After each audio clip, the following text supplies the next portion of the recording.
हमारा मस्तिष्क और आधुनिक टेक्नोलॉजी। हमारा मस्तिष्क सबसे आधुनिक टेक्नोलॉजी से भी ज़्यादा उन्नत है। आज मैं आपको बताने वाला हूँ, आप जानने वाले हैं, जानेंगे कि हम अपने मस्तिष्क की तुलना एक कंप्यूटर से कैसे कर सकते हैं और हमारी आधुनिक जीवन शैली का हमारे मस्तिष्क पर क्या प्रभाव पड़ता है। आपको ये भी जानकर आश्चर्य होगा कि हर कसौटी पर परीक्षण करने के बाद ये सिद्ध हो गया है कि हमारा मस्तिष्क अब तक के सबसे सशक्त कंप्यूटर से भी ज़्यादा उन्नत है। हमारे मस्तिष्क की क्षमता कंप्यूटर या मोबाइल के रैम की तरह प्रयुक्त नहीं होती है। हमारे मस्तिष्क की संचयन क्षमता असीमित होती है। क्या आप जानते हैं, हमारा मस्तिष्क प्रत्येक सेकंड में 1016 क्रियाओं को पूरा कर सकता है,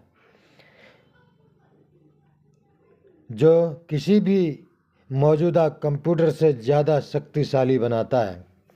हम जानते हैं कि हमारा मस्तिष्क ज्ञान संबंधित कार्यों से जुड़ा हुआ है, लेकिन हमारा मस्तिष्क दो चीज़ों पर एक साथ अपना ध्यान केंद्रित नहीं कर सकता है। मैं इस बात से सहमत हूँ कि टेक्नोलॉजी ने हमें बहुत सारी चीज़ों को एक साथ करना सिखा दिया है। दरअसल टेक्नोलॉजी हमें बहुत जल्दी एक काम से दूसरे काम के बीच में स्विच करने में मदद करती है, लेकिन सच्चाई ये है कि बहुत सारे काम एक साथ करने से हमारी ध्यान देने की अवधि यानी हमारा अटेंशन प्लेन और हमारी सीखने की क्षमता और हमारी अल्पकालिक स्मृति यानी शॉर्ट टर्म मेमोरी और संपूर्ण मानसिक क्षमता में कमी आती है। मैं आपको ये बताना चाहता हूँ कि हमारा मस्तिष्क कितना सामर्थ्यवान है। हमारा मस्तिष्क इतना सामर्थ्यवान है कि अगर अक्षर किसी भी तरतीब में क्यों न लिखे गए हों, जब तक कि पहला और आखिरी अक्षर सही जगह पर है, हमारा मस्तिष्क अक्षरों की तरतीब को पुनर्व्यवस्थित कर सही शब्द बना सकता है। हमारी आधुनिक जीवन शैली हमारे मस्तिष्क को बदल रही है और ये सब अच्छे के लिए नहीं हो रहा है। अत्यधिक तनाव और डिप्रेशन हमारे मस्तिष्क को सिकोड़ सकते हैं। इतना ही नहीं,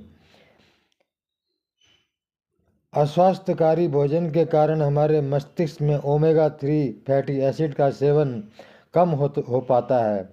हमें यह पता होना चाहिए कि ओमेगा 3 के कम स्तर के कारण हमारा मस्तिष्क 3 साल बूढ़े होने जितना सिकुड़ सकता है। हमारे शरीर में अक्सर protein, iron, vitamin D, vitamin B12, vitamin C, vitamin A, folic acid, calcium और मैग्नीशियम जैसे और ओमेगा 3 की कमी होती है। साथ ही साथ हमारे शरीर में हमारे भोजन से हमें आवश्यकता से अधिक मात्रा में फैट और कार्बोहाइड्रेट मिलते हैं और आवश्यकता से कम मात्रा में प्रोटीन, विटामिन, मिनरल और ओमेगा 3 या और अन्य पोषक तत्व कम मात्रा में मिलते हैं। हमारा शरीर बहुत से विटामिन, मिनरल और अन्य पोषक तत्व नहीं बना पाता है। अपने शरीर की पोषण की आवश्यकताओं को पूरा करने के लिए बहुत अधिक मात्रा में खाना खाना संभव नहीं है। सभी पोषक तत्वों को प्राप्त करने का एक सबसे असरकारक और सबसे व्यवहारिक तरीका है न्यूट्रिशन सप्लीमेंट के द्वारा उन्हें प्राप्त करना। ये न्यूट्रिशन सप्लीमेंट हमें वो सब विटामिन देते हैं जो हमें अपने भोजन से प्राप्त नहीं होता है। तो दोस्तों, हेल्थ के बारे में और आपको आगे जानकारी देते रहेंगे। ये अभी सिलसिला शुरू हुआ है, ये रुकने वाला नहीं है, ये चलता रहेगा चलता रहेगा। यहाँ शरीर की कोशिकाओं से लेकर के, सेलुलर नरिशमेंट से लेकर के, पदार्थ से लेकर के महाचेतन तक सबकी जानकारी आपको मिलती रहेगी। अगले अंक में आपको और बताएंगे। आपका दोस्त, आपका भाई, एक हेल्थ सलाहकार हरी सिंह बिष्ट।